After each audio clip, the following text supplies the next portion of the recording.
Good afternoon and welcome to CTV Sports. I'm Dale Schwetz with Steve Lane, and we are live Grand Champions Polo Club, Santa Rita Polo Farm, and we're back at the Aspen Field. And what a place to play the Aspen Valley Cup. I got my Aspen Valley Polo Club hat on today, representing the Aspen Valley Cup. And this is a lot of fun. These two teams right here you're seeing behind me, they are battling it out here. Now, they could meet each other once again based on the win-loss records in the semis, but the winners will go definitely. And I was just going over all of that with my main man, Steve Lane. We have our mounted officials on the field, Gaston Doniak and Roddy Matthews, having their final words with the players. So let's take it over to Steve Lane and get the introduction of the players. Thank you, Dale. Two undefeated teams, as you mentioned, and one of these teams is going to be in the semis for sure with a 2-0 record. All 7 teams have 2 games to play. These are the last 2 teams to finish their 2-game completion. Right now, Roddy Matthews has chosen sides with the players, and we are about to get underway. But for the team in black, Dracarys, and playing number 1, Chaitan Krishna, Joseph Schwartz playing number 2, Leon Schwenke playing number 3, and Brandon Phillips at the number 4 defensive position.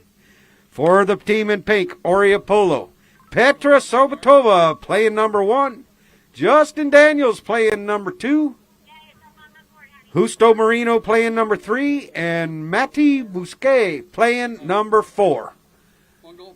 So it looks like we have a 1-goal handicap for the team in black. And it looks like we are set with a scoreboard, and we are underway. The ball is on the ground, and the players are going to it. All right, here we go. So I'm going to be handling the play-by-play today. Steve will be handling the colors, so thank you for joining us here on CTV Sports. What a day we've had in 8-goal polo. If you missed our earlier game today, you can always go back to CTV Sports. So all of our platforms and check it out. But on the move right here, it's going to be turned around, and it's going to be Leon Schwenke.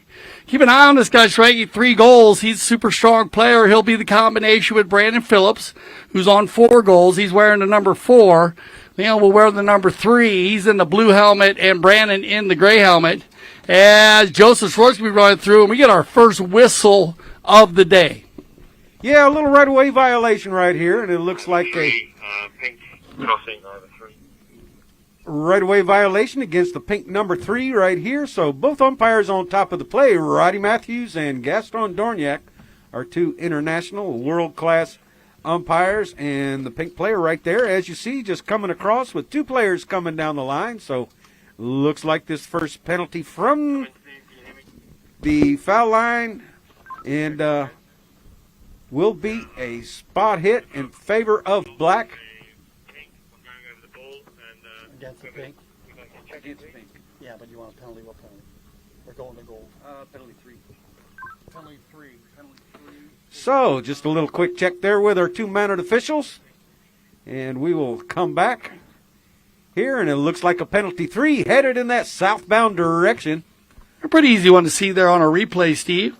Guess the 2 umpires just coming together there. Kind of a different play because they're kind of spread out. Sometimes you see them players more congested when you see that blocking foul. But actually, one player came in there, looked like to make a play, and the other player was blocking, right? The player on front? Yeah, you know, and that comes down to angles, Dale. From here, it looked like a black player was pushing that pink player across. But when we see it from the drone, that pink player came in on his own, and hence the foul against pink, no foul against black. And right now, Leon Schwenke is going to set that penalty number 3 right on through. So for a quick score right here, not even a minute has gone by in play. And so we will come back to the center once again, where Roddy Matthews will give the ball back to the players when a clean lineup is formed, and Roddy Matthews is satisfied with the lineup. Yeah, Schwenke, I enjoy watching this guy play. He's a lot of fun. We've watched him enter the high goal a couple years ago, and he has been super, super strong ever since. And he's got a great combination with Brandon Phillips. And here we go. It's going to be Leon to work that one down. He's going to get picked up closely there by Matty. Keep an eye on Matti Bousquet. He's a very strong player. He played very well in their last game, but across here is still going to be Schwenke. Leon Schwenke with the big neck shot. And look at this goal right here. He's going to get the high flag. Yeah. Leon Schwanke taking the ball off the boards, coming back across the field and taking that deep neck shot just out ahead of one pink player. So Leon Schwanke scoring the only 2 goals scored so far in this game. 1 goal on handicap for the team in black gives them a lead of 3-0. Good way to start out, huh, Steve? Get a penalty 3. That gets him warmed up. Then he goes into the corner. He took the long way home there, but he gets it done with a lot of style and grace. He's a great rider and great horseman. But we've seen this pink team. Keep an eye on Orea. They are a very strong team. They came back in the second half, against that windswept team, and we thought that windswept was going to go. I think they led every chucker, and this Orea team, they came back, and they were super strong in the 5th, 6th. On the far side, it's going to bounce off a pony, and we will get a whistle on the play. Yeah, a little tough to see what happened here unless they called hitting into a pony, but Roddy Matthews right behind the play. So umpire Dorniak out there with him as well. They don't need to come together for a discussion, and looks like a little bit of shading going on there. So the team in black, Dracarys, is going to take the penalty 5A from the point of the infraction, and that is Brandon Phillips taking the ball down the field, trying to get around Justo Marino, and now Phillips sends a pass parallel with the boards right down to Chayton, unable to get to it, but Schwanke coming through there with a man just in front, and now Joseph Schwartz picks a pocket of Marino. So here comes Joseph Schwartz coming across the goal. Schwartz unable to put it in the goal, and now backed up right here by Phillips. Phillips turning that ball around, hooked out of there by Bousquet.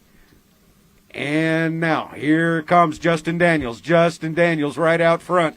Daniels working the ball down the field, and Dale, we've got a horse race. You got it. Back and forth, handled now by Brandon Phillips. Phillips going to keep it out in front of Petra. Petra's going to slow him down here, and this is what she wants to do. Just slow him down 2 or 3 seconds, give an opportunity for her teammates to get back in line. Then she goes for the ride-off, and that's going to work, and that's going to give this to Maddie. Maddie's going to turn the ball back to the inside, and look at the work they do. They do so well as they're working behind. We talked about that, Steve, how you got right there behind. You see Justin Daniels helping his man out, clearing it out for him right there. Opening the door to help them make a play, and you got to remember, sometimes playing ball is not just hitting the ball, it's taking the man, grabbing the line, and then playing the ball. You got it. Big part of the game. Teamwork. These guys are really good. Oh, Joseph's going to turn that ball, and he thought he was going to get down the field. Just a young player's play here where he doesn't turn it with enough angle. Matty Bousquet is going to read that perfectly, take it down the end line once, twice, 3 times by Lady, and he'll get the high flag. Yeah, Joseph Schwartz turning that ball and hitting it right to Bousquet. Did not see him there, and Bousquet picking up the loose ball and then jumps out ahead by about 6 horse lengths, unable to take the ball from the left back over to the center and put it right between the goalposts. Right here, just a little flip shot through the goal. High flag, and we've got our first courtesy horse change. You got it. So you got the one member of the 1 goal handicap for Dracarys, and they're going to get 2 goals by Leon Schwanke, a penalty 3 and a goal from the field, back-to-back goals for the Dracarys team. And then Orea finally slowing the momentum down a bit there and coming through like they usually do. And they usually start it with Matty Bousquet. It usually starts with him hitting the big ball. But now we're seeing a different dynamic there, Steve. We're seeing Justin, who I think is cheap on 2 goals. I love the way Justin plays. He plays old school polo, man first, then the line, then the ball. He's not a ball chaser. He does a great job there helping out. Matty gets the ball, takes it around, and then gets it down here. And then just a young play by Joseph Schwartz here. He turned the ball nicely, but he's got to remember just to hit a little more angle across the field. That way Matty can't meet him and break down there and get her that free goal. Yeah, if he would have taken it just a little bit more to his right, then Matty would have had to cross the line to get on that right away and steal the ball. And, of course, the umpires, I'm pretty darn sure, would have blown the whistle. Yeah, it was really close anyways when we looked at it. I wasn't sure if we're going to get a whistle on that or not based on where our seats are at. But our 2 mount officials, Roddy Matthews and Gaston Dorniak, the 2 top umpires here, international umpires. We got Gaston from Argentina and Roddy Matthews from the UK. And we mix that up here at the Grand Champions Polo Club, Aspen Valley Polo Club. And that'll work all the way through the season here in all of our 6 through 26 goals. And, of course, our WCT, our women's league also, which was today. They play on Wednesdays. So if you'd like to see the ladies play, and it's all women on the field, they do have their own league, but we do mix it up. And we mix it up. We have 4 ladies playing. And with Sarah Siegel Magnus, Hope Ariano, the highest ranked American woman player, playing also. And we have Cambiaso, Mia, who she'll be coming to play, and Petra. So we got 4 ladies playing here in the 8 goal. Big ball picked up here by Schwanke. He's going to hit this ball over to the far side, and it looks like it's going to be Justo. Justo looking for an open player, and now it looks like they're changing it up a little bit as they're working around. I think we talked to Dennis, good friend of Chaitan Krishna, and here he comes. Chaitan right in front here. Can he get a chance? Look at this. Going to drag this ball in, and yeah, he gets just out in front of the hook of Petra. Just as one step ahead, and that's all he needed to be, dragging that ball right between the goalposts, staying out front, playing a good number 1 position. So now the team in black jumping out by 4 goals, and here is Chaitan right here, just able to drag it through and probably swinging through the hook of Petra. So yeah, and you got Dennis in the VIP stand sitting right next to us, and he's giving love to his brother out there. He gets the first goal, the first chucker. That's what you want, though. You got to be pulling the team there, Dennis. You know it, and what a play there. And I like that. These teams, both of these teams, there you go. He's doing the wave by himself up there. He's got it. We got a good little group coming in. But, both of these teams, Steve, they use 4 players. You'll see the thing. Petra, she'll go to the front, and she goes to the back. Chaitan usually stays out in front and pulls the team, but that's great to see him getting involved early in this game, because that's going to add another dynamics to their offensive attack. A little confidence there for Chaitan Krishna scoring that goal down there at the north end. And now Leon Schwanke ridden off right there, but followed up by Schwartz. Told to leave by Phillips, and Phillips comes through with a big ball, putting it back over to his right-hand side. Justo Marino unable to get to it. Biscay is overridden, and we've got a whistle on the play. Yeah, pretty easy call right here. Just bad luck there. Leon Schwanke, he knows it. He just wasn't looking. He came across there. But a skilled player like him, just too close right there. Just 2 players coming down the right of way, but from the spot, so not really going to hurt much. And they'll start it off, and this is how they get it going. And it's with this guy right here, Matty Busquets. He was fabulous, man. This guy, when he made a goal from 120, one from 80, and then he came back and made another one from 120. What a big hitter. He is a big hitter right now. Brandon Phillips unable to connect with a near side back shot. So Marino picking up the loose ball, taking it ahead. Phillips still has no play. Marino still trying to work it down. Schwanke there as well. But now here comes Justin Daniels. Justin Daniels going to take his time, dribble the ball over towards the center, puts it into a pack of players right there, and the first horn has sounded, and who's going to come out with it? Brandon Phillips, but I believe we've had a whistle down there, and of course that will be after the first horns, so that is going to be Chuckers. Stay with us right here for Chucker number 2, live at Santa Rita Polo Farm in the 2023 Aspen Valley Cup. Stay with us on CTV Sports.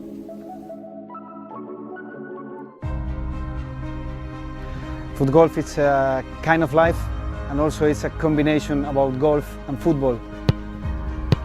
So I got into sport through social media. Someone approached me on Twitter and said, "Have you tried it?" I'd never heard of it at that point. So I went to my local course and tried it and just completely fell in love with the game. This is not as easy as it looks on your body. It's a lot of kicking. We don't normally kick this many hard kicks in soccer. For me, this and the U.S. Open are the 2 top U.S. tournaments. It's something we all look forward to every single year. Great fun, and I think everyone will enjoy it when they try it. You can't not have fun. When you set goals at the start of the season and you're able to achieve them at the end of the year, I think I can speak for everyone and say when we set goals and we make the sacrifices that we make, which a lot of people don't see, and then it all comes to fruition, it's a good feeling. I literally live, breathe foot golf.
right, 2023 Aspen Valley Cup. We got a penalty right at the end of the chukker, so we're going to take a look at this and see what we see here.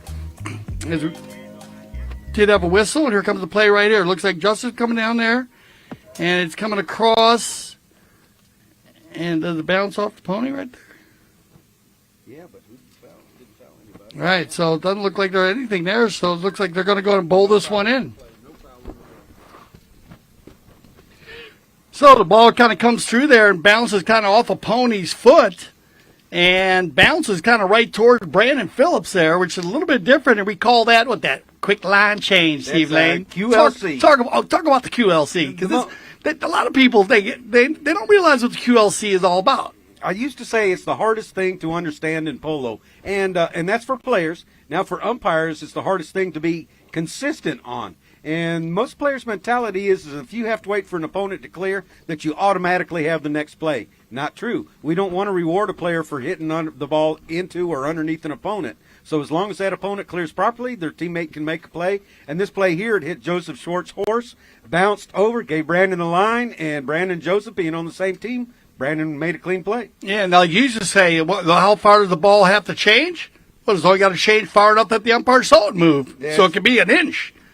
We get a goal right there by Orea. They'll pick one up right at the beginning of this chukker. And Matty Bousquet putting it on through right there at the end, picking up the loose ball. So Orea now coming back here with some momentum. Second goal of the day for them. Yeah, Matty Bousquet coming up from the number 4 position now, playing the tighter game. We placed him as a big ball hitter.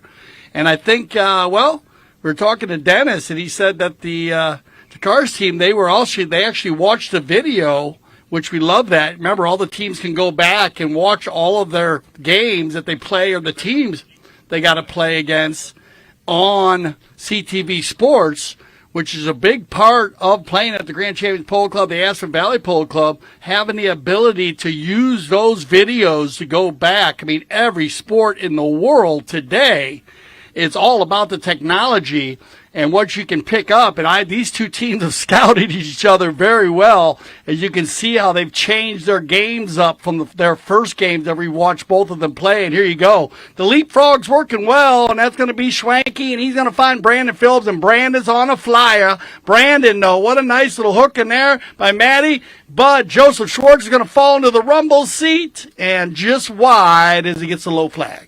Yeah, nice play. Joseph following up. Brandon Phillips on the play, and Phillips receiving a nice pass from Schwanke, but unsuccessful to put it where it needed to go. So now a knock in off the back line by Orea. Yeah, we didn't see as much of that with the Dracarys team early, where they used Schwanke and Brandon on the leapfrog. If I can remember in their first game, and I know they keep Zayton out in front, and he easily pulls the team. And then Joseph does the transitioning, but it seemed to be working out. Now on the ball picked up here and held in there by Justo Moreno on 3 goals down the center of the field, and he's going to find Matty Bousquet, and they're using Matty going forward a lot here in the first 2 chukkers. Now Matty, good ball control. He is solid at 4 goals. Matty, offside, near side, right side, left side. Now a strong play there by, we are going to get a whistle after a strong play by Brandon, and they get a whistle on the play. Yeah, looks like that ball coming down the field, and Joseph Schwartz just kind of coming in there making a back shot, and Petra on the line, and Petra receiving a little bit of a high five from teammates. So, looking at this play one more time right here, and Petra on the line. Joseph just a little bit wide, comes back in front, so a good call there by our mounted official. Yeah, strong play and a good read by Petra. Joseph's got to take a little look over, just a young player again. Remember, he's going to run into a few plays like this, especially playing in the number 2 position, doing a lot of work against some top players in the league. So you just got to peek over his shoulder a little bit there just to make sure that there was no one coming down that right away behind him. And Petra, a scholar of the game, and she loves the game of polo. So they're going to get the open goal penalty 2 out of this, and it looks like to be Justin Daniels to do the honors.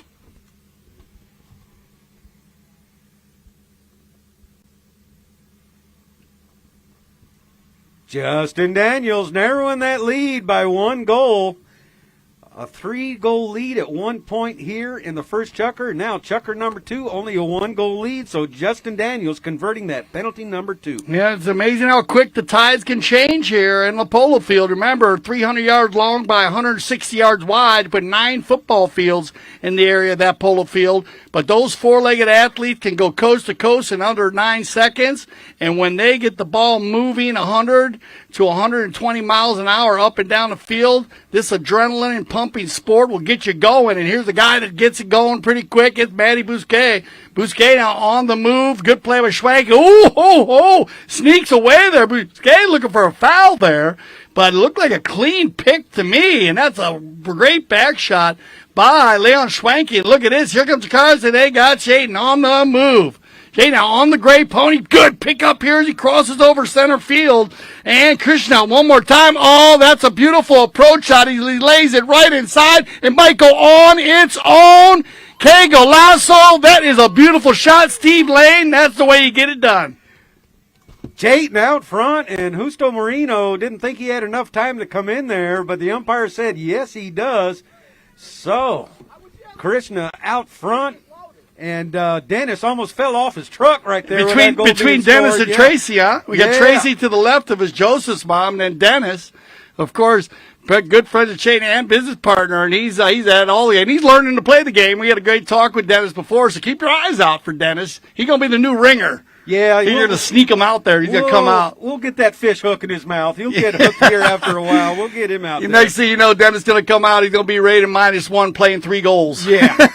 That's the way you want to do it, Dennis. So we'll go to a courtesy change there, but that is a beautiful run by Chayton Krista. And I got to tell you, this is what you want. Dracarys starting out by they didn't use him as much early in their first game. And I think it opens their team up so much. And when you get him out front, he's mounted so well. You saw the gray mare. She just took him right where he wanted to be. And he made it. He went 2 shots, 150 yards, no problem. Well, you know what? You made an important point there that you can't leave him alone. So that's going to bring an opponent to him. And he just proved right there you can't leave him alone and let him go. If you're going to play him for a miss, he will hurt you. Yeah, and this is now going to have to change the rotation of Orea because Orea is going to use, Petra usually plays the 1, but now Petra's going to have to either rotate to the back or you're going to have to put Maddie back there. And now you have Chayton at a -1 with a 4-goal player chasing him. Woo! Those matchups can hurt you. If the handicap committee's watching this video, he's not going to be -1 very long. Oh, we got a lot of players playing about their handicap. It's always good to see that, Steve Lane. We love that, though. That's what's turning this 8-goal into 12-goal polo. We like when our 12 goal is more like 16, and that's what it should be all about, especially here at the Santa Rita Polo Farm on the Aspen Field. And this is Joseph Schwartz, and this kid's been coming along. Great. Father was a 5-goal player, top umpire in the world. On the pickup here, Justo. No, now Maddie. Maddie's got time, and he's touched a lot of balls in the first 2 chuckers. Good hustle play here by Leon Schwanke. Now, everybody grabbing leather. First player to get to it's going to be turned around, picked up here by Justo. Now they come together. You could throw, again, a washcloth over them. I love that one, Steve. You turned me onto that. No more blankets when that close. It's a washcloth. Look at all the rubbing and racing that's going on in there, and then we finally get a whistle.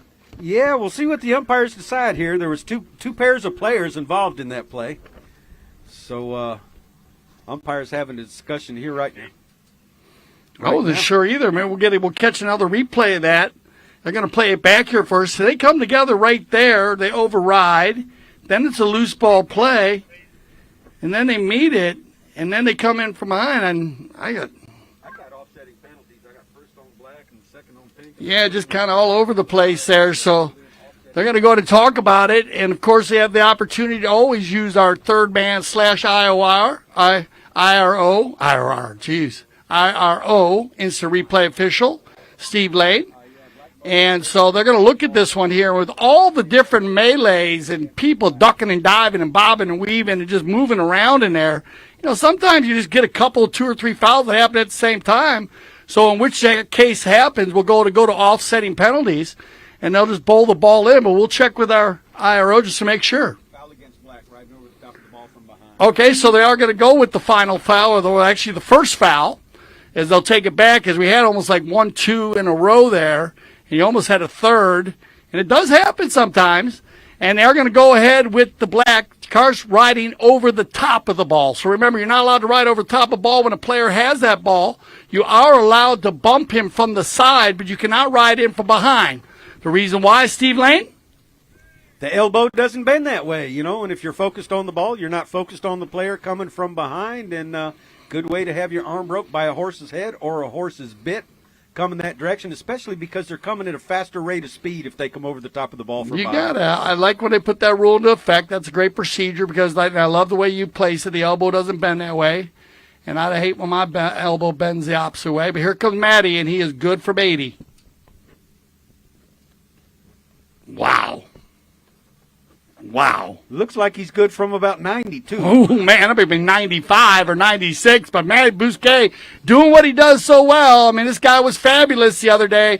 I was telling you got to be careful. Anywhere between 80 and 120 yards and even 150, he is solid right there, showing you from a dead ball shot, laying it right over everybody's head, Steve, and a good 20 yards past the goal. So the umpire brings the players back to the center of the field. Orea in pink on your right, and Dracarys in the black and gold on your left. And right now, Leon Schwenke going back to get the ball, which popped out in front of the bowl end. Schwenke slowing things down, trying to get around Justo Marino. Joseph Short's going to head downfield. Schwenke trying to get it to him. Reaches back, collects the ball back once again, and now Schwenke on a roll right here. Going to check down, trying to get by Marino. And now looks over his shoulder. He knows he's got Brandon Phillips behind him on that gray pony. Schwenke turning the ball back towards the inside, trying to get around. Brandon Phillips running a little interference. Schwenke just staying out ahead of the hook. Marino with a back shot. Look at that handy gray pony that Brandon Phillips is on right now. Turning very quick, almost in the air. Now trying to get around Marino one more time. Umpires tell Marino to clear. Now being told to use it, and Schwenke with a shot downfield trying to reach Schwartz, but it's intercepted by Bousquet. Bousquet avoids the hook of Schwenke. Now Bousquet on a runner right here. Brandon Phillips going to the whip. Bousquet trying to stay ahead. Bousquet a little bit off to the left. Phillips back to the whip one more time. Unable to control the bouncing ball. Petra coming in there with a shot towards the back line. Unable to get it to the center. Does she keep it on the field? And no, it's going to roll over the back line. And Dale, both of these teams flying up and down the field right now. You got it, opening it up, and with a 5-4, 1 goal difference, it went from a control game to an open run and gun and game there. And Matty Bousquet just opens it up, and they all lined out well. But Dracarys, with the great second effort there, they're going to shut it down, and we're going to click down here to 35 seconds, and they're going to get an opportunity to get another run. And here comes Leon. Schwenke right now with a shot over towards center to Joseph Schwartz. Joseph hitting that ball on the bounce first time, unable to keep it going the second time, and Bousquet. Bousquet turns it back towards the outside. Now sees Marino behind, decides to release the ball down the field. 12 seconds on the clock, and here we go. Has he got time? Marino coming in there as well as Schwenke. Schwenke with a tail shot, trying to get it out of there. Marino picks it up. Bousquet can't quite make contact either, and Marino's going to finish it off right now with a shot before the second horn. So here we go. Stay with us for chucker number 3, final chucker of the first half, when we come back to CTV Sports.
the World Polo League, a new breed of polo.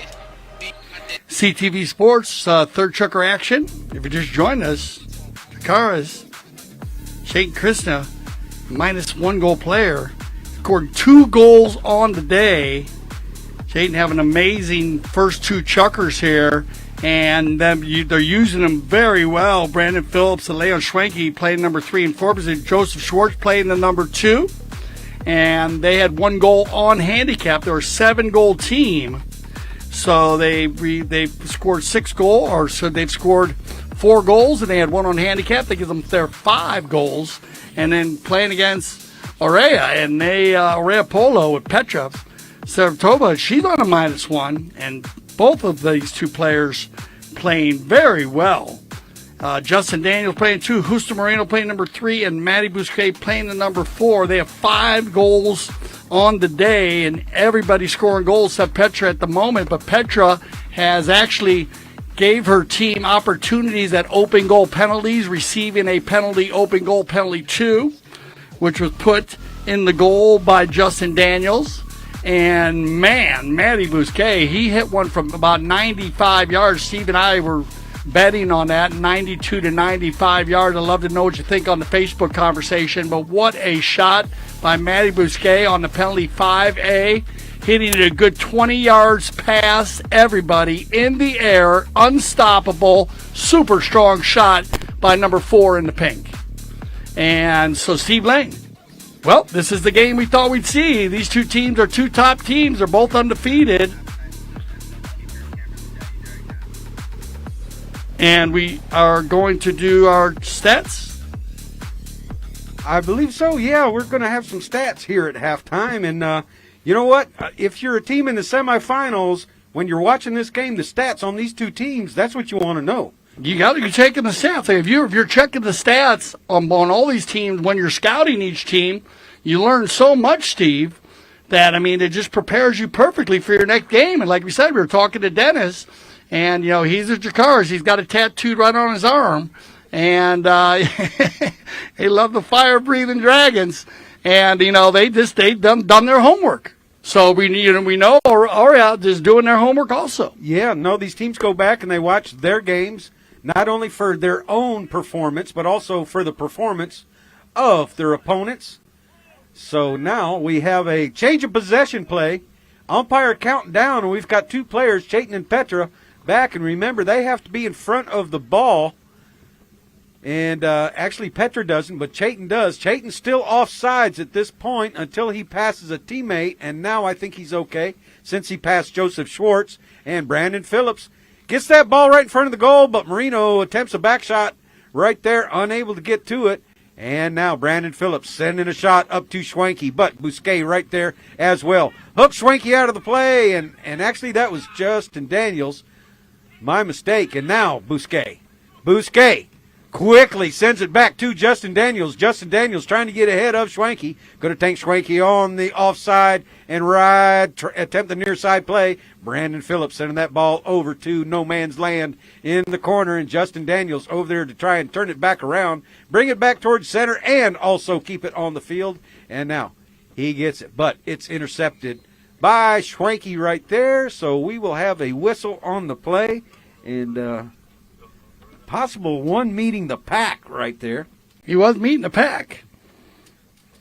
And you're probably going to get the 1 meeting 2 there. And let's check it out. Here comes 1, 2, 3. Oh, yeah. Yeah. Met 3 players right there. And, of course, you know, you had a pink on the outside, a black on the line of the ball, and a pink on the near side of the line of the ball. And when he came, no way for that pink player who was on the near side, no place for that player to go. So the question there is, Dale, is there danger? Yes. Who created the danger? The player meeting the pack. You know, that's what we're seeing in this game here, Steve. These 2 teams that we know how they can open it up, as we've already seen how both of them have gotten goals that are just coast-to-coast type runs, over 150-yard, 200-yard runs. But then they get in the melees, and they go so hard in on the melees. We're seeing these little fouls. This will be the second open goal penalty for the Orea team, and it's going to be Justin Daniels with a penalty 2. Justin putting it right on through, his second penalty, 2 of the day. And this is going to be the first time today that Orea has taken the lead, the team in pink. Petra Sobatova, Justin Daniels, Justo Marino, and Maddie Bousquet. Yeah, what a second chucker they had. They left the first chucker 4-1, but Dracarys just coming out super strong. And Leo Schwanke and Shade just scoring goals. And they had that 1-goal handicap, so that's what you need to do when you have the handicap. Jump out on it. Take advantage of it.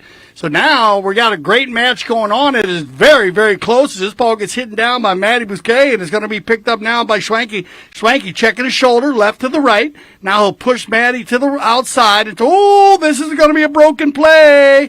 Trouble in paradise for Dracarys as Maddie Bousquet right in front of goal. Oh, my Lord, have mercy on my soul. You want broken plays, you got it. Now the shoe's on the other foot, and here comes Leon Schwanke. Leon right now bringing the ball down the field, checking down. He's got 2 teammates way out front, unable to get a pass to him, so going to work it down the field, try and get a little bit closer. He's got a pink shirt in front. He's got a pink shirt behind, unable to control that ball. Here comes Joseph Shorts trying to neutralize the play. And Justo Marino coming back. He's got 4 horse lengths on Brandon Phillips, looking over his shoulder. Brandon Phillips going to try and run him down and catch him. He's not going to make it easy, not giving any quarter. But Marino taking it straight to goal. And, the ball off the goal post right there in front. And here comes Marino back and Justin Daniels as well. And Brandon Phillips riding for the line. Ooh, yeah, looking for it. I don't know if it came off that much. It was straight back towards down the field. Yeah, but you might as well go for it. That just shows you how second effort. I don't know. They might call this one. I think he might be on this. We're going to take a look at this one, Steve. Let's take a look at this. Oh, it does. It comes across the field. Yes, that ball came across the field. Brandon Phillips going to save the goal here. He's going to save this goal, Brandon. And we're going to be able to look at this one. And that was a foul as Brandon Phillips' second effort. The video never lies. The drone was dead on it. That ball hit the goalpost, bounced across the field. It just shows you how second and third effort can save the game. And right there, Brandon showing you how to get it done. Man, I loved it. I won the East Coast Open with Brandon. And, boy, we had so much fun. We won more. We were winning off the field and on the field. We had a lot of fun up there in Boston. And that just shows you how this guy plays the game, Steve. And that was just a what can you say? Can't ask for anything more. Great second effort. Reading the play well, and not only that, but a pony to get back to it. And give it up. Let's give it up to the CTV Sports crew there. Just great filming, guys, because that's how it could change the game. To be able to, very tough for the umpires to see, Steve, on a true breakaway like that when everyone's running full speed on those four-legged athletes that run 34 to 36 miles an hour. And they get out in front there. Too bad luck there for Justo Marino. What a great run by Justo. It just bounced off the post. But again, second effort by Brandon Phillips. And he gets the foul. And a great play by our mounted officials all the way around right there to go ahead and take a look at that one, talk about it, and give us an opportunity to look at the video. Yeah, and that's where angles make a difference. From our center field camera, it looked like the ball came straight back down the field. But when we see it from the drone, it's going straight across, almost parallel with the goal line. So, a great second look right there. And the correct call, in my opinion, was made. And right now we have a whistle. And I believe that the call here is going to be hitting into a pony, which would be dangerous use of the mallet. While we have our courtesy horse change, and they're calling this play fairly strictly in the UK. So, and we saw a lot of those plays when FIP was here in the fall. So, you know what? Remember, the rules were made, first of all, for the ponies, and second of all, for the players. Well, you want to keep it safe out there. Safety always first. Grand Champions Polo Club. Leon Schwanke, he always got a smile on his face, this kid, man. I'm telling you, yeah, there you go. Now they got the energy going now. Dracarys crew. Firing them up. We're going to get our courage change for 3:38 to be precise on the clock. Third chucker action. Oh, I knew this was going to be a great match. These two teams line up so so similar, Steve. We were doing our homework last night, as you and I, Steve and I always call each other in the evening, and we talk about all the teams and how they're going to play. We got to break it down based on our stats that we take. A big shout out to everybody in the CTV studios there that are always on the stats, Ricky and the boys, and Gavin. We always like to give big love there. And thank you guys for a wonderful job they do in there. And it makes a big difference. And we talk a lot about it, and these teams have been using those stats, as Steve and I were saying, for their polo meetings. And, their pregame meetings that they have before to prepare themselves for each team, as each team plays in different styles, also mounted different. And, this team, when you compare them like the Windswept the other day, I mean, that's a handy little team, Steve, we saw with the Merlos boys and Harrison Reicher. They play that round around in full speed, running everywhere. No one wears a number on that team. And this Orea team, they play pretty much straightforward, straight polo, They do have their rotation, but they play up and down the field, and they just kept their heads down and caught those guys in the 5th and 6th chucker and just edged them out. Yeah, absolutely. And, that was the first game that we had with Windswept, back and forth. What a game that was. It looked more like 12, 14-goal. It was fun to watch. A lot of the games here in our ACO. I'm really thrilled about the 12-goal. And, of course, our 5th season of the World Polo League. So make sure you get ready for that in February, where we'll be bringing you, I'm not going to get into it. We'll be bringing you a lot of new, well, it's bad luck. Justin had the opportunity at a penalty 3 there. Yep, penalty 3, unable to convert. Horse went a little sideways, I think. Yeah, it looked like the horse got a little weird on him there, because Justin, very solid on his short penalties. He's made 2 penalty 2s today, but Dracarys will dodge a bullet. Part of the game. Here we go. Brandon Phillips brings the ball back in off the back line and along the boards, and it's going to be Marino and Schwenke riding together, but the back shot picked up there now by Phillips. Once again, hits it down the field. Phillips able to pick up the deflection. He's got Schwenke behind him, but now Bousquet waiting for a player to clear. Backed up there by Marino. Justo going to bring it back towards the center of the field, then try and turn it upright the field, and here he goes, just playing cat and mouse. Brandon Phillips staying back there, waiting on the right-off, and he's going to squeak on by Brandon Phillips and Marino with a shot towards goal. That ball is going to stop dead right there on the doorstep. Picked up once again by Schwenke. Schwenke reaches back. Justin Daniels comes through for a back shot, and a bad back shot right there by Daniels. Unable to put it through, so off to the left. Yeah, they dodged a bullet here, though. Leon Schwenke's got to be careful. That's making that turn, making that turn where he made it. I like the turn, but I'd rather have him come out towards us, Steve, instead of going across the goal there. And, they dodged another bullet. Will this stay on the field? Yes, it will. Schwenke puts it up against the boards, and Bousquet comes together with Schwartz. And now Marino looking over his shoulder. He knows he's got Schwenke behind him. Off a pony's foot. They battle it out right there, but Schwenke reaching back. A little flip shot over to Phillips. Phillips unable to connect. Now back into Marino's pony. Marino going to pick it up on the boards. Now, Schwenke comes in for the hook. Almost gets unseated, and here is Marino trying to get around Phillips. Now Marino hits into a pony.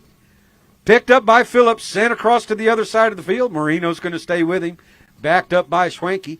And so is Justin Daniels there as well. Daniels going to stay with Schwenke, which would be a great choice as much as Schwenke's been around the ball. Schwenke unable to connect on the near side. Marino and Phillips neutralize each other. Marino on that handy pony. Joseph Schwartz out front. Marino trying to get by him. Marino unable to. A good ride off there by Joseph Schwartz.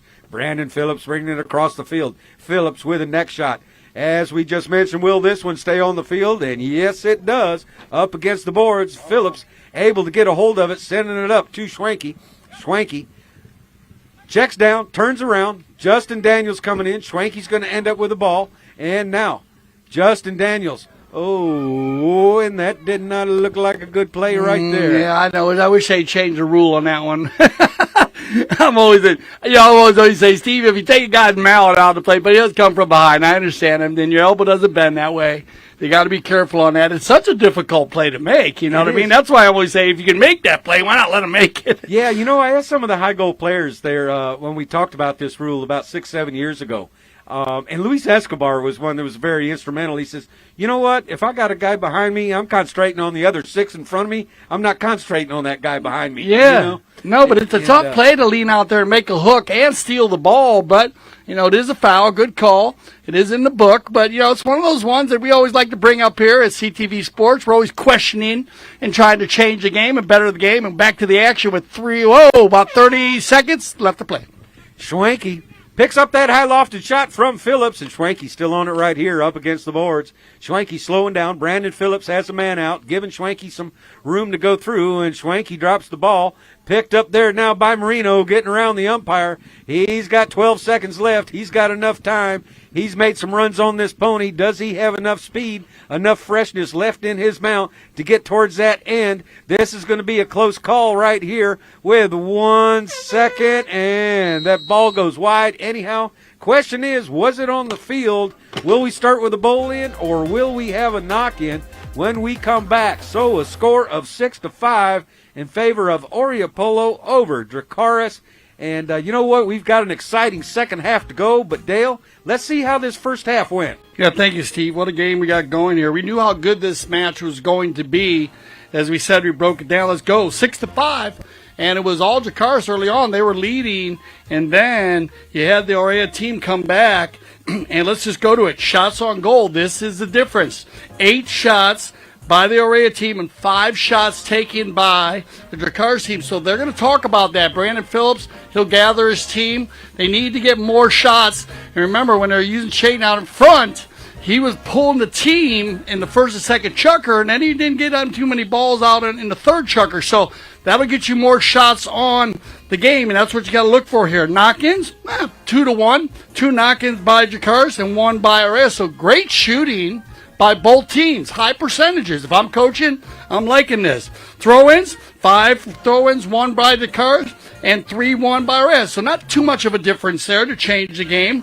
Fouls committed, 7 by Dracarys and 6 by Orea. I would try to knock that down on both sides. I'd have both teams. I'd want a few less fouls by both teams, but pretty even across the board. Now, this is where it does change. Only 1 penalty scored by Dracarys and 3 scored by the Orea team, and that was a penalty. Those are 2 penalty threes and 1 penalty, penalty 2 by the Orea team and 1 penalty 3 by Dracarys. So pretty tight match there. The big difference is just getting opportunities at goal. And right now the Orea team is getting a few more opportunities to shoot at the goal. And then they'll mix that up, so we'll see what the teams do after they come out of the tents, out of the locker rooms. And we're going to go to a little halftime break, and Steve Lane and I will be back here with CTV Sports for the 2023 Aspen Valley Cup.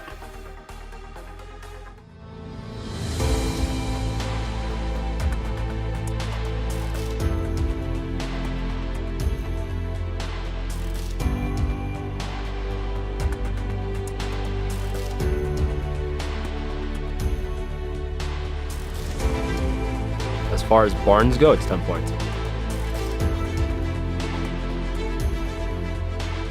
The weather, scenic views are unbelievable. To be up here in the mountains in this weather, I don't think you have many choices nicer than this.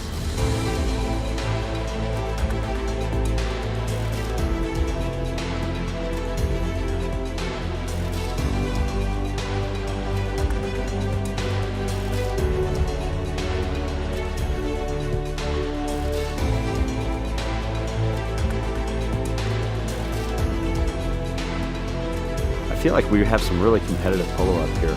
It's friendly competitive polo.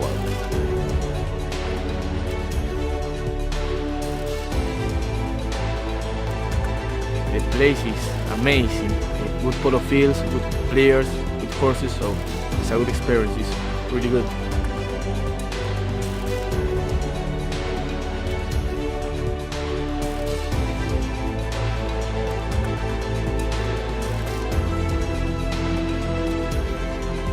Club, they have empanadas there, they have Argentine style barbecue. I'm in love of this place. The club is really nice. The people is really good.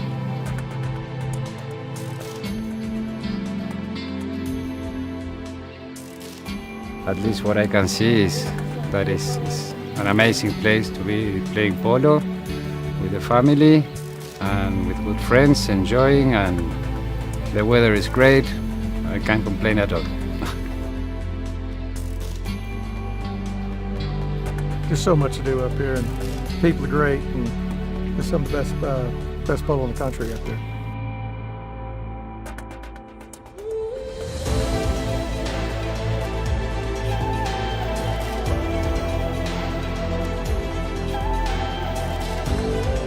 I think this is the place to play polo in the summer.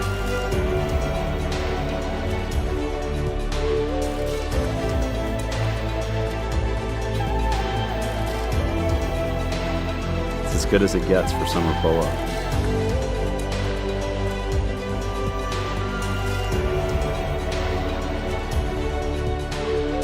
It's maybe my new home.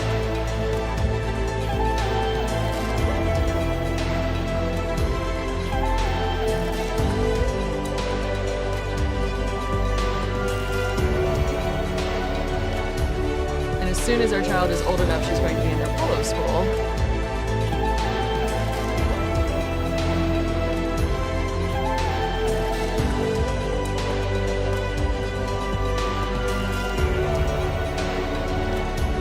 You just want to be a horse in that barn.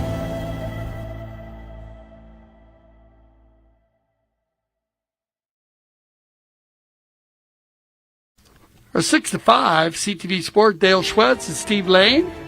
And a beautiful afternoon here at the Santa Rita Polo Farm, where we're playing the 2023 Aspen Valley Cup 8-Goal. And this is a huge game, Steve, for both of these teams. As we said, the winner will go automatically to the semis, and then based on some other win-loss records here in the next couple days, that'll tell whether the other team goes. And they actually could end up meeting each other again, as you said. You want to break that down a little bit? Yeah, we had 3 teams in bracket 1, 2 teams in bracket 2, and 2 teams in bracket 3. So bracket 1 was inter-bracket play, and both of these teams are in bracket 1, so they are competing in their last game of the tournament before the semis, and they're going to take the top 4 teams out of the 7, all 7 teams being ranked. Top 4 teams go to the semifinals, so whoever wins this game is for sure in the finals. They will have a 2-0 record. One team will end up with 1-1, and we have 2 teams already with a 1-1 record. So a little bit of math, a little bit of work to do. Hear from our polo manager, Cale Newman, after this game is over. And, of course, the 2 semifinals to be played on Friday. Times to be announced. So keep an eye out for gcpolo.com. And we will know the schedule after today, when both teams all 4 teams can come together, have a time to play. And I know that some people have to work, and it's some people's, to support their polo habit. And some of us polo is the lifestyle. What's that mean? I shouldn't have cussed. Can you spell that for me? No. Okay. W-U-R-K, I think. I'm trying to figure that out. Yeah. I wasn't sure what that word meant. We were talking to Dennis about that earlier. Work? No, man. We just like to play, have fun. Well, work hard, play hard. And that's what you find in the polo world. And that's what we love about this sport. And, this team right here, we have a 6 to 5. And remember that the Orea team, they're defending champions. So they're coming back. They're looking for back-to-back wins here. They won last year. And they, 8 chuckers. Team was a bit different. They had Santi Torres. Yeah, Santi Torres. And Dominguez. And Dominguez played with them, exactly. So Justin Daniels and Petra, still their rollover from last year. Yeah, and they played great together. Yeah, they were very solid. Petra's a super rider, a great equestrian. Her polo is done very, very well. And loves the game of polo. I told her I had an opportunity to see them at a practice game the other day. They're preparing their horses for their last game, and love the teams. I mean, we were going through the teams. We had our games this morning. Steve actually did that game by himself, and I was actually umpiring with Gaston Dorniak, Loudmouth, and they played against Rafu Polo. Man, that Ray Rafu, man, he is a fun guy. I got to tell you, Steve, there are some characters that play in this. We have some great teams. Been very clean, a lot of great sportsmanship in this 8-goal, and I love seeing that. It's been wide open polo. We've had the opportunities to talk to the umpires. I know you meet with the umpires after every game and get their input on plays, and we get to talk things out with their executive producer Mike Ferrer in the studios, and because we're always embracing the technology here, and you'll see how that'll go to a whole nother level as we build this 2023, preparing for the World Polo League. And I'm not going to give everything out to everybody. They're going to have to watch and wait and see, as we have a lot of new things happening here at CTV Sports. And remember, the foot golf. I know you've been practicing, I heard, Steve. Oh, yeah, but I've been practicing with a softball because I just wanted to be just a little bit harder. You've been practicing the softball. I told you I challenged you to the foot golf. And Mike says he wants to get involved, too. So then I don't know about James Fody. I think James and Mike, they've been down there. They've been watching a lot of it. So they probably have a few more better plays, insight, than we have. Well, the Wellington Park with all the soccer fields is just down the road from the studio, so they sneak they're over down there there playing a little right bit more often. You got it. Mike got 3 kids, so I know he's over there doing some of them. But James has been there, and James had the opportunity to work with a couple of the announcers, and that's a lot of fun. But keep an eye out for that too. And just so many things happen at CTV Sports, so we really appreciate you tuning in. But here we go, back to the action, and we got a great match here.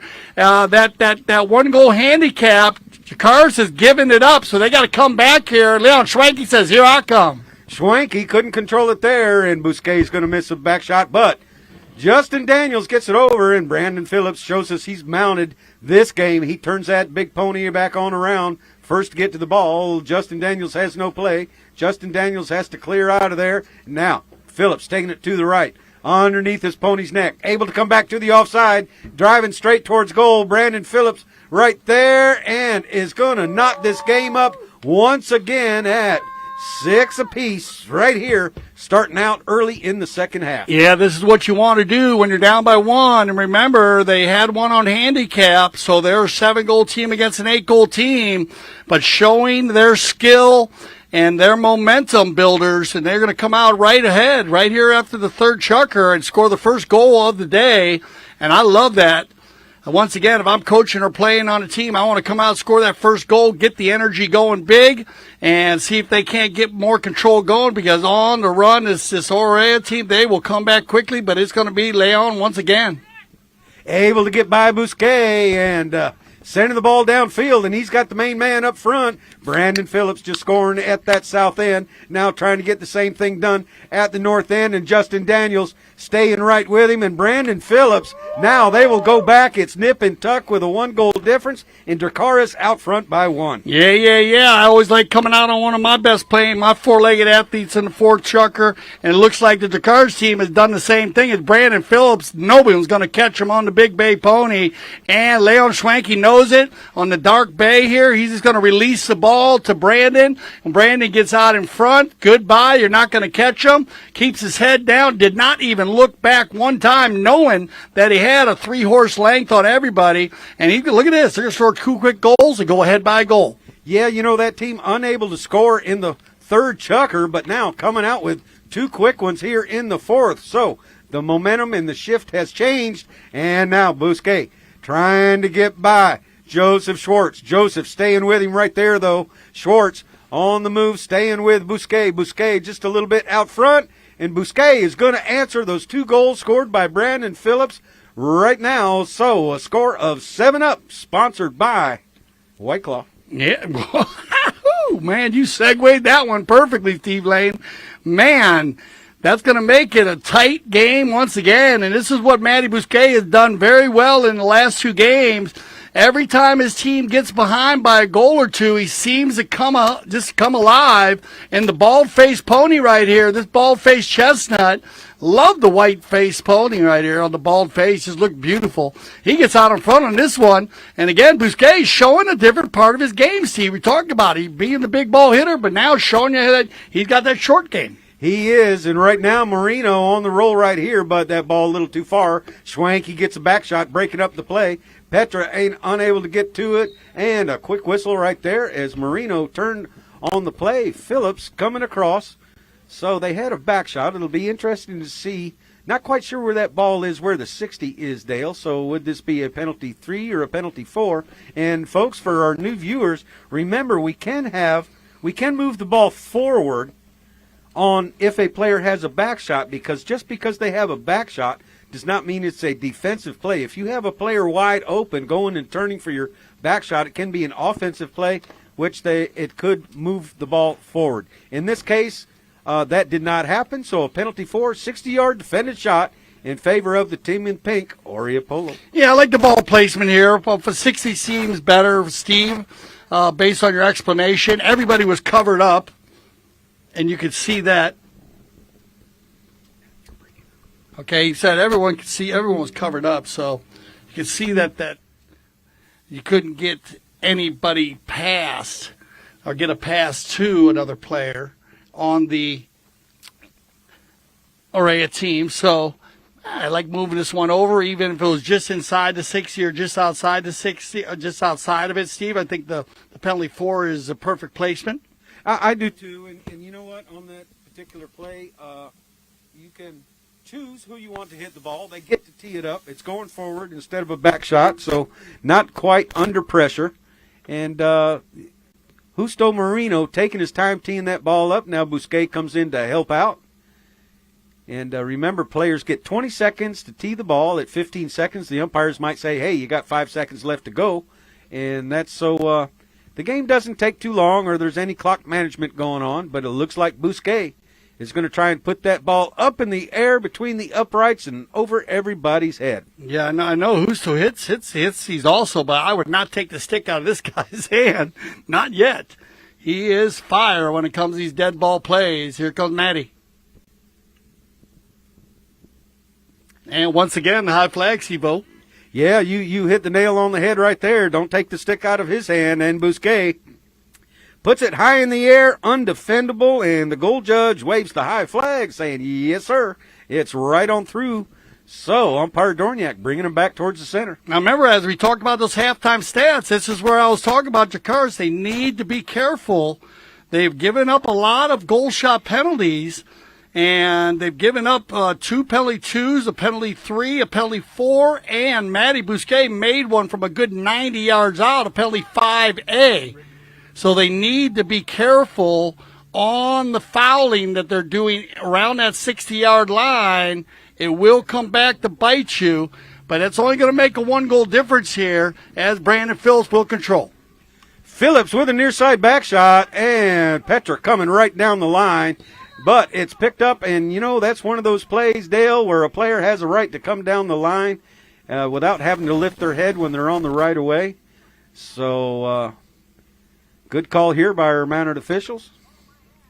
So, a few remarks from one of the players right there. I don't think you like what you said there, Steve. Yeah, I don't think so either. His beautiful wife looking at us, shaking his head. Well, it happens. Adrenaline.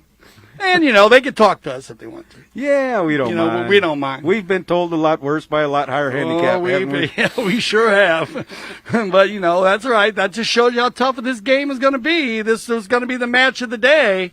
And it has turned out to be the match of the day. Not going to hurt too many things. They're going to just move that ball to center. So, I mean, well, I shouldn't say that with Matty Bousquet because this guy's been driving the ball like a golf ball. And I bet he could play some of that soccer. I bet he could play foot golf. Yeah, he probably could. You know, yeah, we ought to get some of these guys filmed on CTV Sports. We got to send a sneaky camera over there to watch James Fody when he's see what he's practicing. They got to be doing something. I know they're doing something behind the CTV studios, Mike and James. Are they?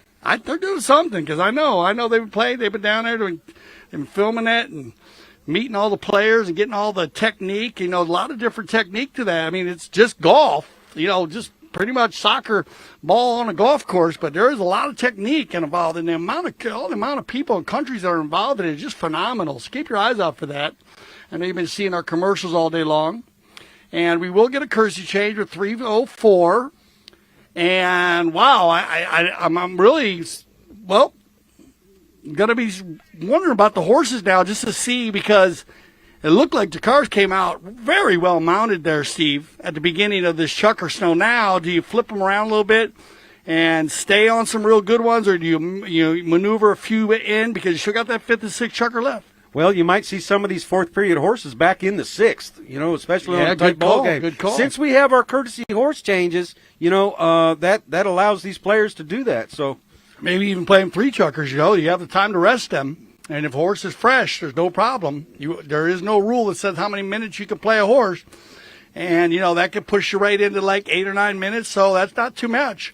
If you have one played in the 1st or 2nd, you bring it back into the 4th and then play it in the 6th. So there's a lot of time from the rest. Yep, so you might see the good horses out a lot more than maybe a horse at the bottom of your string. I think they made a great choice coming out mounted up. Brandon Phillips came out mounted up. I know that because no one was catching him. He looks like he's on a flyer again here, and here they go. Dracarys on the far side. It's got to be Schwanke on the gray. Ooh, he tried to hit that one to Miami. Now he'll turn around quickly, though. Look at this handy gray mare. Big gray mare right here that Schwanke's on and trying to get around Marino.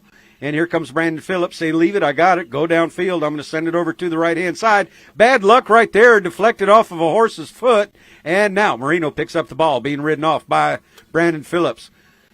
Marino unable to keep it going on the near side, and Schwanke and Justin Daniels come together, and now Daniels sets it up for Marino, and Marino and Phillips break things up right there. Justin Daniels in the mix as well. Bousquet coming in, and now Schwanke on that gray pony we just mentioned a little while ago. Schwanke with a shot downfield.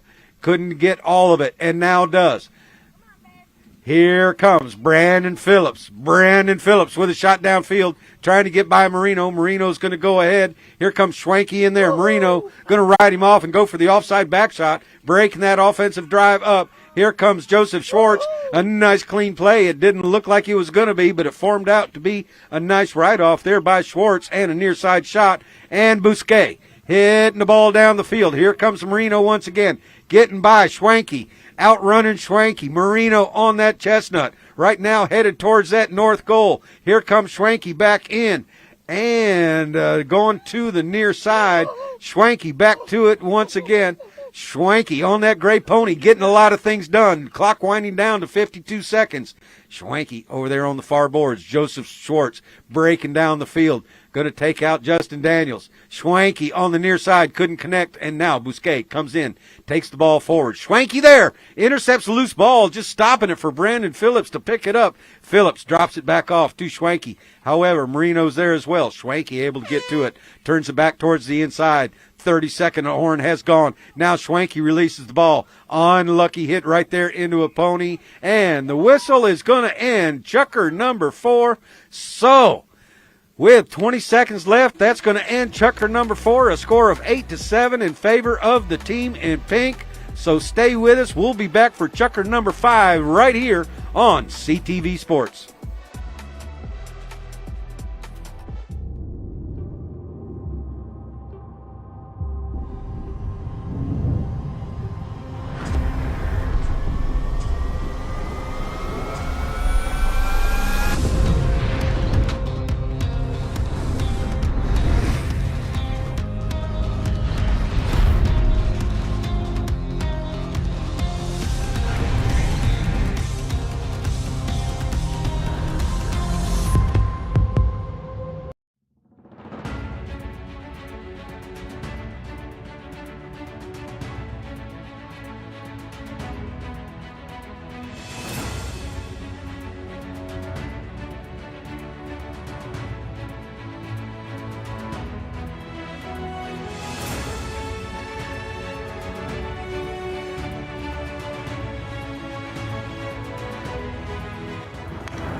Hi, I'm Tomacho Pérez. Hello, I'm Nacho Figueras. Hello, I'm Martín Muñoz. I'm Gonzalito Pérez. I'm Alejandro Novillo Estrada. Hello, I'm Nacho Novillo Estrada. I make goals and here back in Aspen.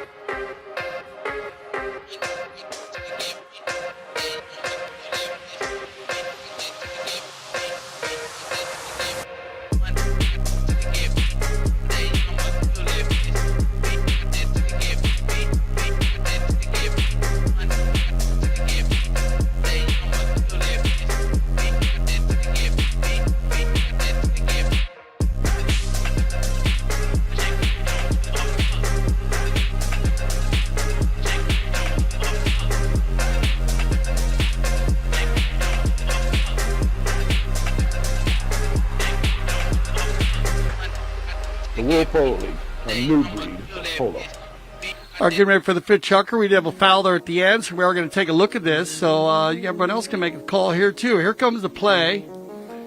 And there's a good shot of Chayton. He's coming up.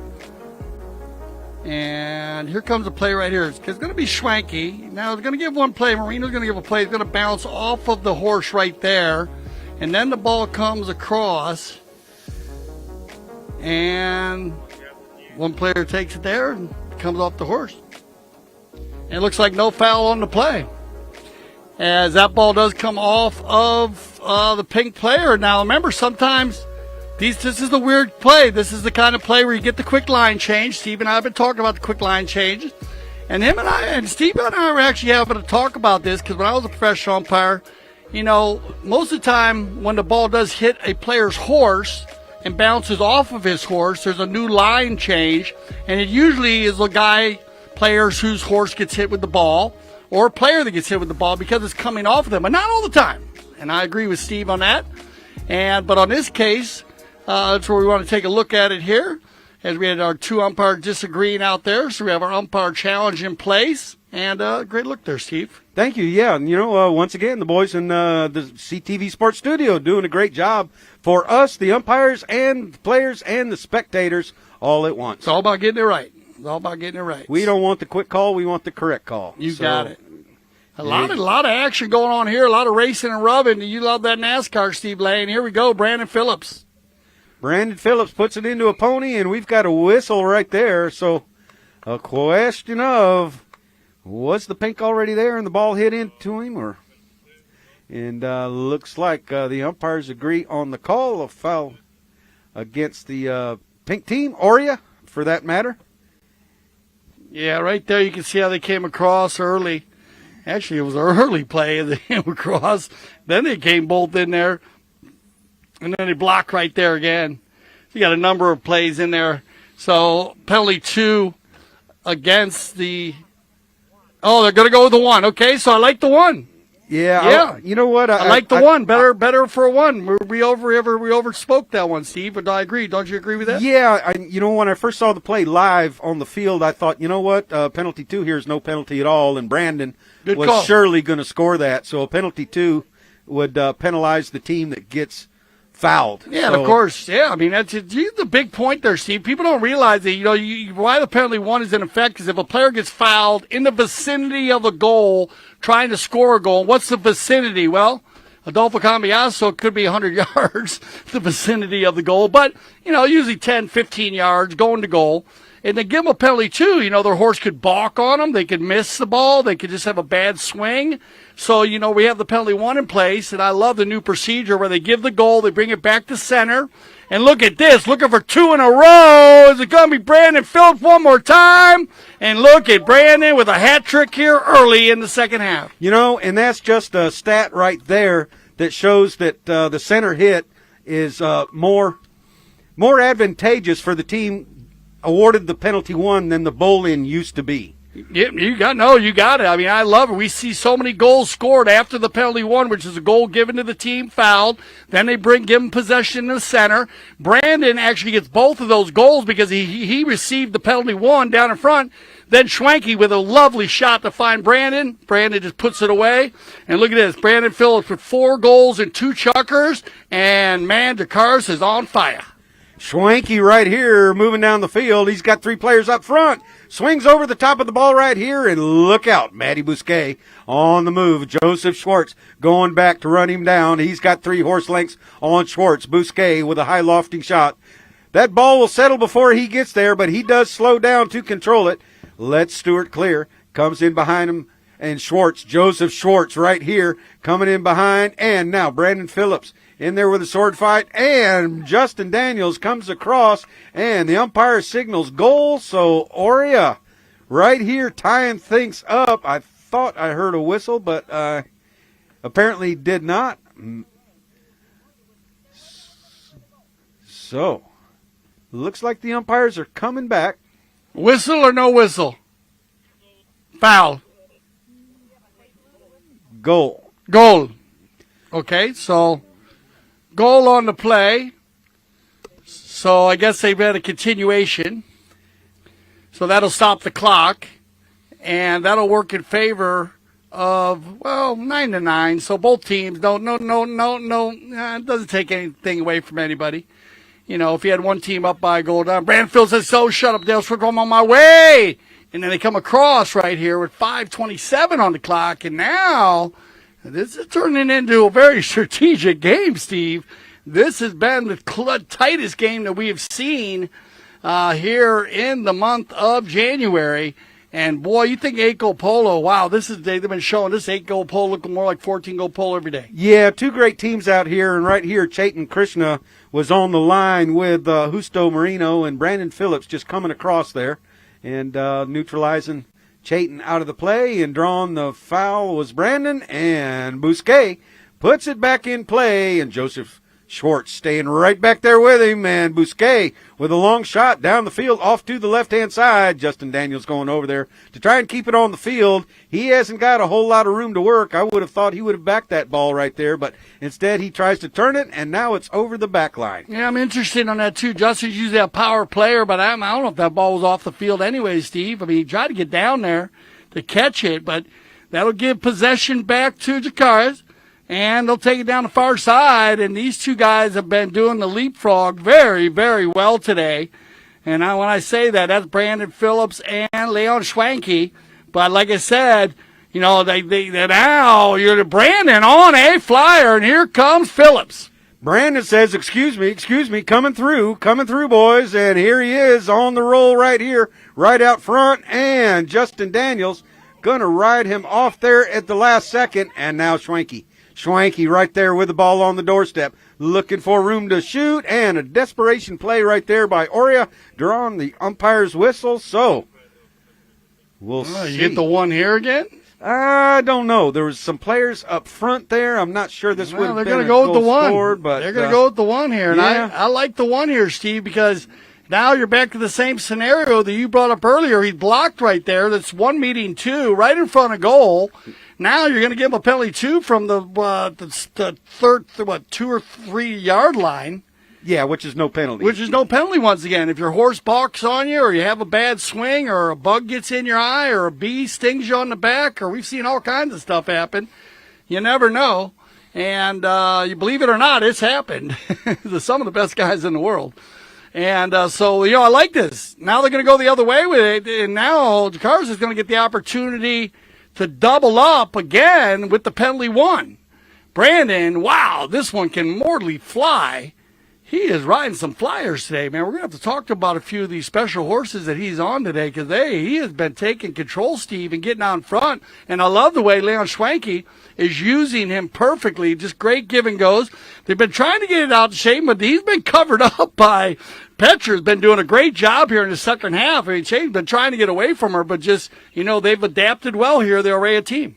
Yes, they certainly have. But so is Dracarys right there with 2 penalty ones, a 2-goal swing on the first penalty one. Can they do the same right here? Joseph Schwartz leans way out to take the ball towards goal, but now decides to take it on around, followed up there by Leon Schwenke. Schwenke looking for an open window, met in there by Justin Daniels, but Schwenke going to get the ball back and put it on through. So Dracarys right here having a hot chucker, 4 goals, 2 on penalty ones, 2 from the field.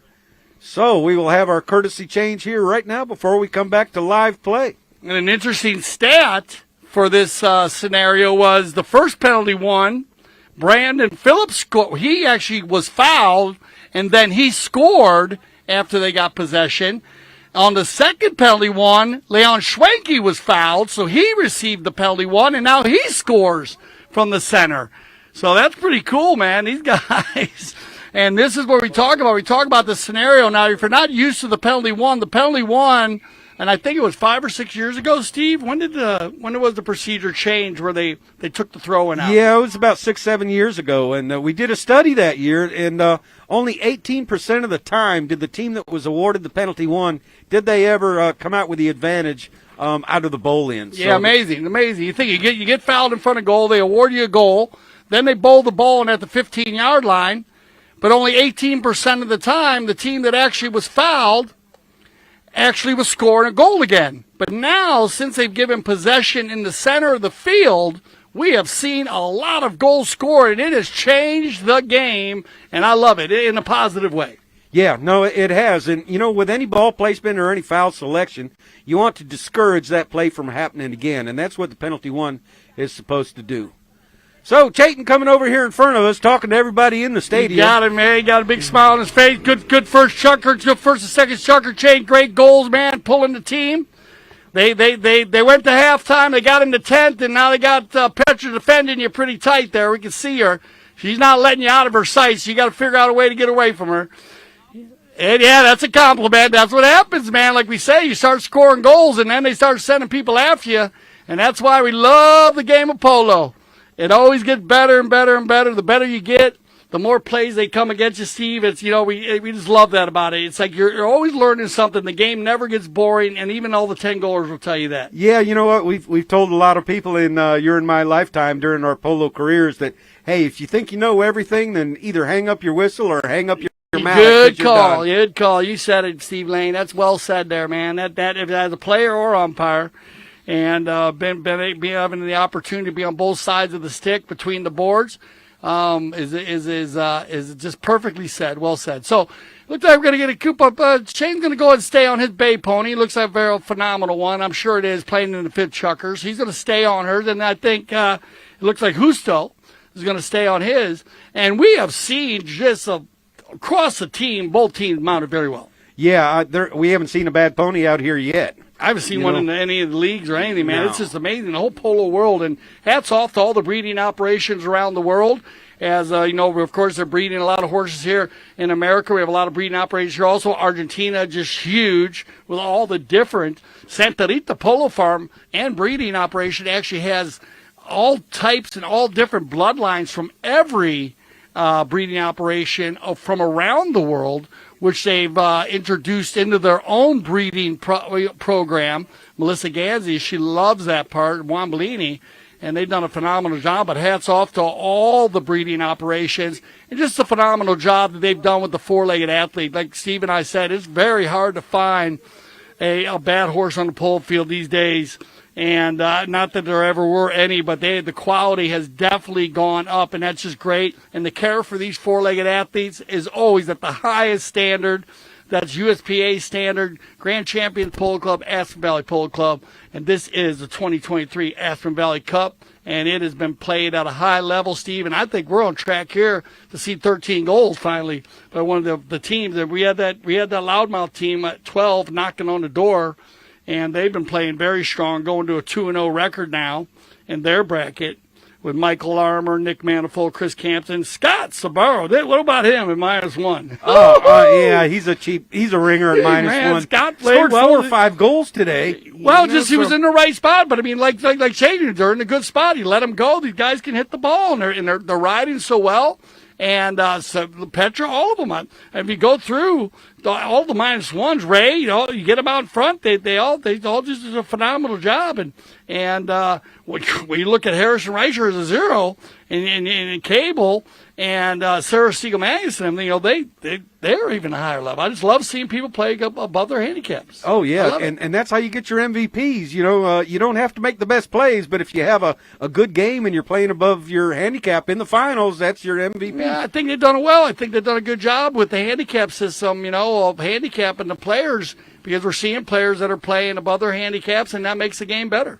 And talk about handicaps. This guy right here at 3 goals, and he gets a lot done at 3 goals.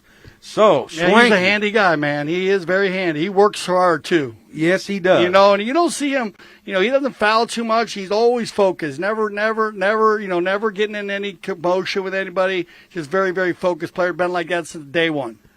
Right now, here comes Bousquet with a long ball downfield, looking for Marino. Marino being ridden off, who we just talked about, Schwanke, and Schwanke with a little bit of a near side back shot, putting an angle on it. Brandon Phillips. Here's Joseph Stewart calling for the ball. Joseph Schwartz calling. Got Stewart on my mind. Yeah. Tracy gonna come over here and get you. Well, I'll put you in front of between me and your. Yeah, then Dennis will get me from behind.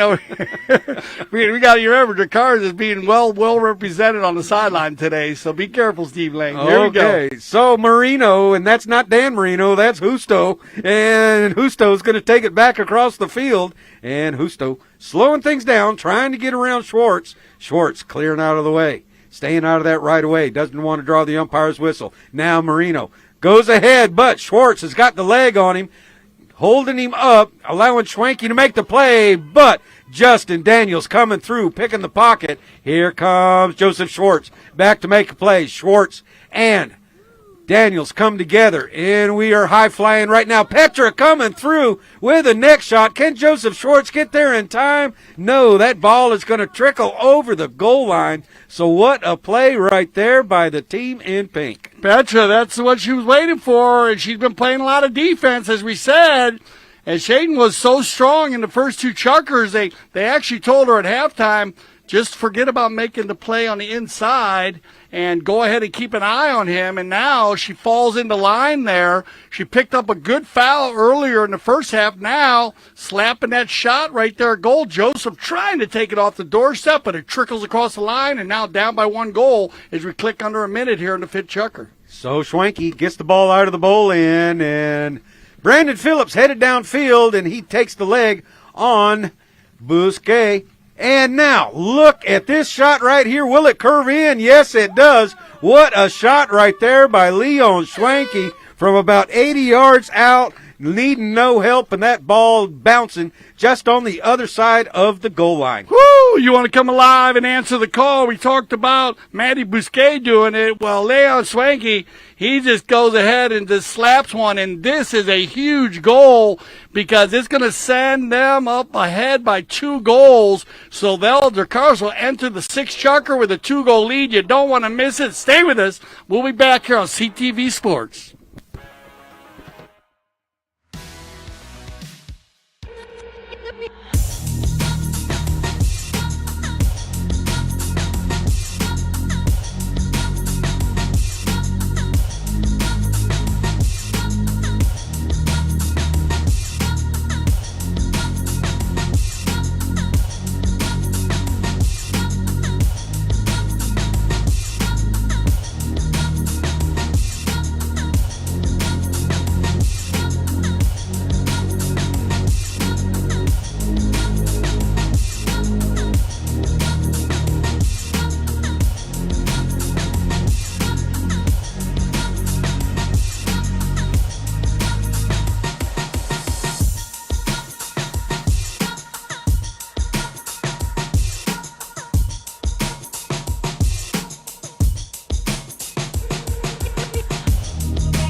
All right, 6 chucker here, 2-goal difference. And Costa Orea, that's Petra Saratova. It should tell you can say Orea or Orea, depending on where you're at, whatever country you're in. And so love having them, defending champions. And then Dracarys, you got to remember, well, if you know the Game of Thrones and the House of Dragons, well, Dracarys is what they say. Actually, the pilots that ride the dragons, when they want the dragons to breathe fire, that's what they say. And Steve Lane was like, wow, I didn't realize that. So they're getting ready to breathe some fire here. Dracarys, we'll see if they can keep it going. I love the name. And we talked to Shane before the game, and he said that's one way he's not going out. But he loves the name, and I think I love seeing his team playing here, too. A lot of fun. And they have fire on fire today. He gets the foul off. Brandon Phillips does. Marino looking for a foul there, but Brandon Phillips was on the line well before. And here comes Justin Daniels firing on through. And now Schwanke going to check down, let the ball settle down, and bring it back towards the outside of the field, trying to get around Marino, just ahead of Marino's hook. Now goes to the near side, gets it off. Here is Joseph Schwartz. But Bousquet wanted to come in and make a play, realized he had better not. Smart play out there. Smart play, Steve, pull out of there quickly. Yeah, it would have been a foul and a 60. Yes, as we've mentioned, don't go for this play, go for the next one, which is exactly what he did. And now Brandon Phillips firing towards goal right here. 2 goals ahead, the team in black. And now Brandon Phillips bringing it back towards the center. A little back shot right there by Bousquet. And the whistle sounds, and the umpires must have felt that Phillips got back on the offside, and Bousquet didn't have enough room to come in there. Yeah, that's a timing play, and we were just talking about that on the sideline. How do you pick that timing play out? Because you got to remember, Brandon's dragging that ball under his horse's neck, so that just shows you the horsepower once again that Brandon Phillips is riding today, because that horse went from right to left to give him the opportunity, as Steve was saying, to get on the right of way before Matty Bousquet could get in there to make his back shot. And that is not an easy play, Steve, as you know it, to get back to the offside. And if he was on the near side, then Bousquet can make that back shot. But umpire's in a great position there to see that play. And I think they're right on top of it. I got to watch the replay here, and that's just a super fast horse. Yeah, no, I watched the replay as well, and Bousquet was coming in when Brandon Phillips had already got back to the offside. You got it. And, he definitely got there before. Established. Got there before Matty made the left to right. Phillips went from right to left. So, I mean, I love the timing play.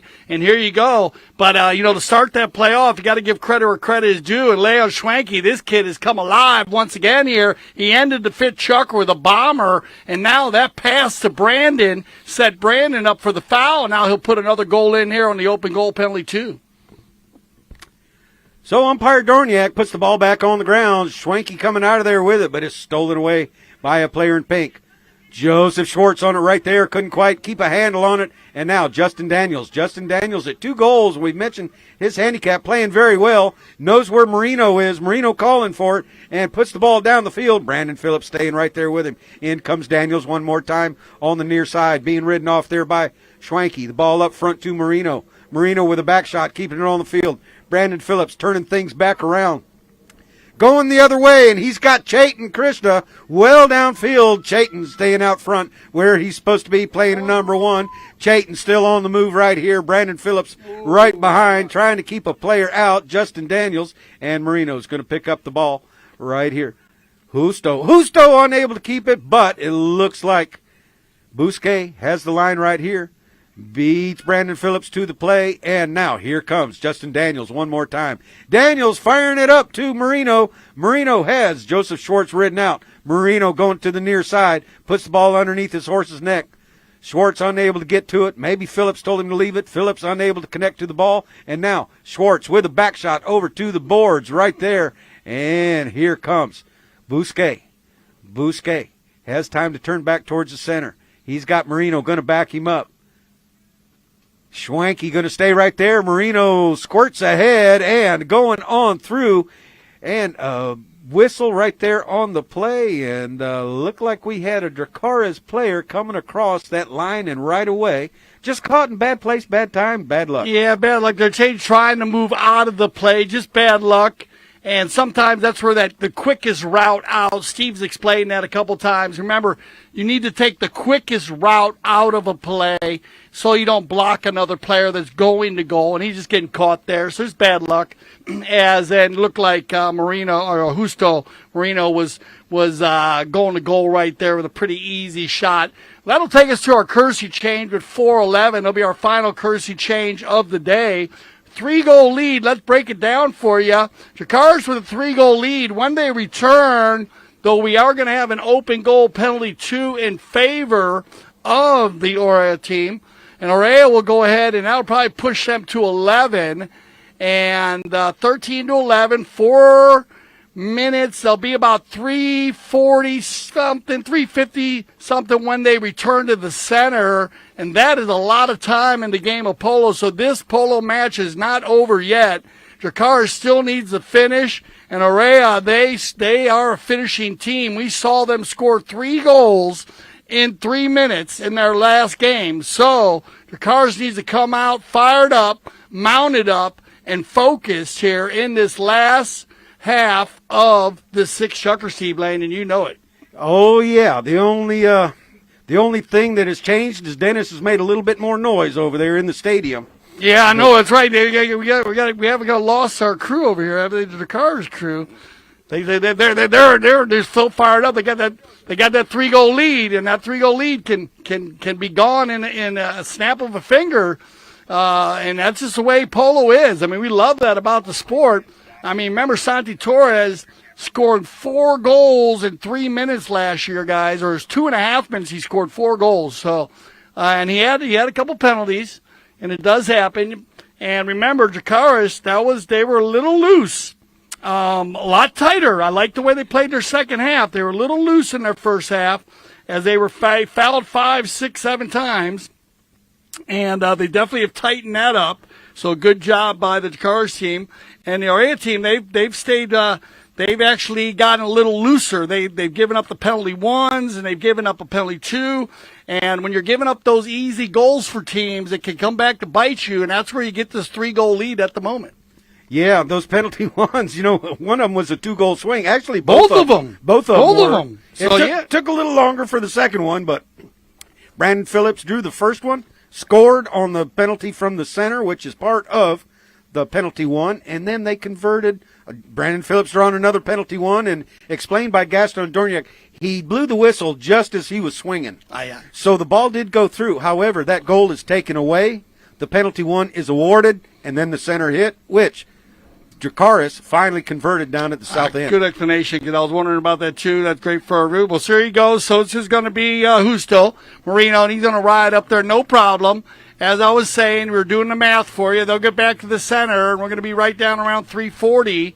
And with a 2-goal lead here, a goal a minute is easy peasy in the game of polo.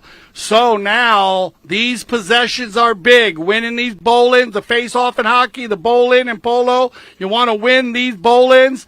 Let's see who gets the luck of the draw. They always are on the scrum. And looks like it's going to be Dracarys.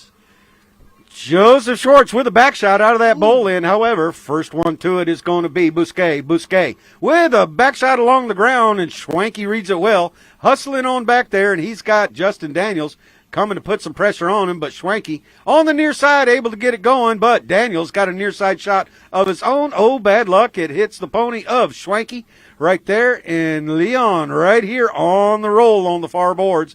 Joseph Schwartz going downfield as well. And a back shot out of there by Daniels. Daniels playing a great game here today, helping that 25% of his team. And now Daniels one more time sends a line drive, a headhunter right down. But Brandon Phillips back there with a near side back shot.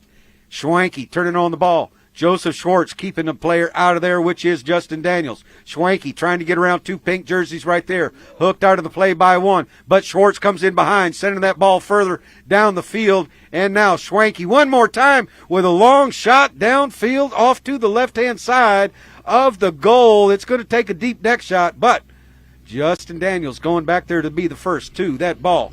And now, or is that Bousquet? They both have white leg wraps on. That's Bousquet. Matty Bousquet, and now Schwanke in there as well. Schwanke getting the ball off the boards. waiting for a player to clear. Now spurs his pony ahead, trying to get that ball back over in the goal mouth where a teammate can make a play. Joseph Schwartz coming in there on the near side, getting a little piece of it. Now goes back to the offside, trying to keep that ball on the field, but it's just going to trickle over the back line. So a knock in here by Orea with 1:46 on the clock. Yeah, that's all right because the clock goes tick, tick, tick, and with 1:42 on the clock, a 2-goal lead, Dracarys, they can hold them off here. They can get a good defensive stand right here because this is what Orea needs. They want a breakaway, and this is the guy, Steve, we've seen them do it many times. Matty Bousquet, but good ride in here by Joseph Schwartz. They're all going to line out in behind Matty Bousquet, looking to get free here. Joseph playing great defense today, just working so hard. Loose ball play, and now it's going to be taken across by Justo. Marino right here being ridden off by Schwanke, and Justin Daniels coming out of there with the ball. No, that's Bousquet. Now Daniels follows him up, sends it over across to the left. Hooked out of there by Schwartz, and now Marino hooked out of there by Schwanke. Schwanke, if he can turn this ball back around and get it down the field, this could chew up some valuable time right here with 50 seconds left on the clock. Marino in there with a near side open back shot. Justin Daniels turning on the ball. Brandon Phillips coming in there as well. Petra Sorbitova with a nice back shot, and look at this. Marino, just a little bit too much time. Joseph Schwartz picking up the loose ball, turning it back towards the center. And now Justin Daniels right here sending the ball quickly back down the field. They don't have much time left. And Bousquet up to Marino. Marino, he goes to the offside. Whether they score or not, they are going to be edged out by Dracarys here this afternoon. So Brandon Phillips coming back there to make a hook. Remember, net goals could count, so every goal does mean something right here, and it's going to be just wide, and Dracarys is going to come out victorious. So Dennis is happy as can be, and Dracarys, what a great game we had here today with a final score of 13-11 for the team in black. They will definitely go to the semifinals on Friday, and we will see who the other two teams are to be in the semifinals once we have ranked all the teams 1 through 7.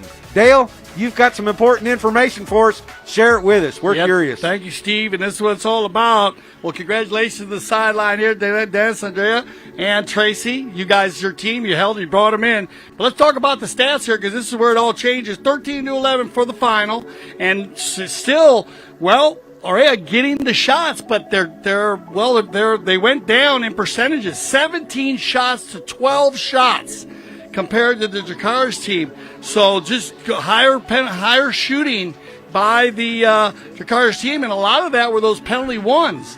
Picking those penalty ones up and taking them in. Knock-ins, the Orea team, they had only 2 knock-ins, so that means that the Dracarys team did not miss a goal that much. If I'm coaching them, I am happy. But the Dracarys team knocked in 5 times, so that's where Orea, they have to get their shooting down a little bit. That hurt them a little bit. On the throw-ins, this is where Dracarys got very strong in the second half. 15 throw-ins compared to 8 in the game, and those are a lot of possessions. Fouls committed, still a little loose by Dracarys. They're going to have to shape up here for the semifinals. 11 fouls, that's a lot of fouls. You want to cut that down. 9 fouls by Orea, and then penalties scored. Well, they had the 2, and then they had 4. They had 2. They had a 30 and a 40. The Dracarys team, and then the Orea team, they had 4. They had 330 yards and 260. So that's where Dracarys needs to clean it up just a little bit. They don't want to give that many penalties because when you get against a team that gets 17 shots like the Orea team did and they get some higher percentages, that can come back to really hurt you. What hurt Orea is that they gave up those penalty ones, and then Dracarys was fabulous in finishing those plays from center. Steve and I talked about it. Those are huge plays. What a game. We knew this was going to be one of those matches. We're getting closer and closer to those semifinals, so make sure you check all of our scheduling. For Steve Lane, I'm Dale Schwetz. I speak for everyone at CTV Sports when I say thank you for making us the leaders of Polo broadcasting. And always remember, here at CTV Sports, we love the Polo.